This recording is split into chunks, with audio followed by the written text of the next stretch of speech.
আর্তমানবতার সেবায় আবারও সাধারণ মানুষের পাশে দাঁড়িয়েছে সিলেটের বিশ্বনাথ উপজেলা জামায়াতে ইসলামী। পবিত্র ঈদুল ফিতর উপলক্ষে বৃহস্পতিবার দুপুরে বিশ্বনাথ পৌরসভা, দেওখলস ও দশগড় ইউনিয়নের ৪৫০ শতাধিক অসহায় ও দুস্থ পরিবারের মাঝে খাদ্য সামগ্রী বিতরণ করা হয়। অনুষ্ঠানে প্রধান অতিথি হিসেবে উপস্থিত ছিলেন জেলা জামায়াতের অফিস সেক্রেটারি মোহাম্মদ আব্দুল কাইয়ুম। আমাদের দেশে এবং বিদেশে যারা আছেন আমাদেরকে সহযোগিতা করেন, এই জন্যই আমরা এই ফুড প্যাকেট গুলো বা বিভিন্ন সময় করা বন্যায় বিভিন্ন অকেশনে আমরা দান করতে পারি। উপজেলা জামায়াতের আমির ও সম্ভাব্য উপজেলা চেয়ারম্যান পদপ্রার্থী মোহাম্মদ নিজামুদ্দিন সিদ্দিকী বলেন, জামায়াতে ইসলামী একটি গণমুখী সংগঠন হিসেবে সবসময় আর্ত মানবতার সেবায় কাজ করে যাচ্ছে।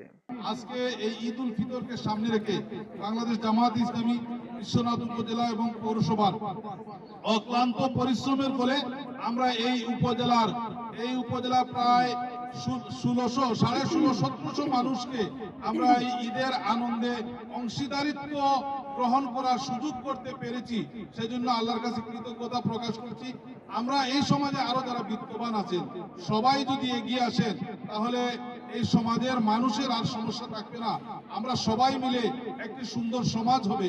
আর সেই সুন্দর সমাজ বিনির্মাণের জন্য আমাদের প্রাণপ্রিয় সংগঠন বাংলাদেশ জামাত ইসলামী কাজ করে যাচ্ছে। আমরা সবাই জামাত ইসলামীকে যদি সহযোগিতা করি তাহলেই বাংলাদেশে একটি কল্যাণ রাষ্ট্র, বাংলাদেশে একটি নতুন বাংলাদেশ, একটি আধুনিক বাংলাদেশ আমরা উপহার দিতে পারি। এটা হচ্ছে বাস্তব প্রমাণ।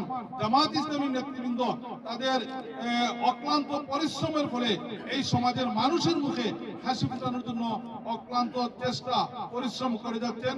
প্রতিটি প্যাকেটে দেয়া হয়েছে ৫ কেজি চাল, ২ কেজি আলু, তেল, চিনি, ময়দা, সেমাই সহ প্রয়োজনীয় নিত্যপণ্য।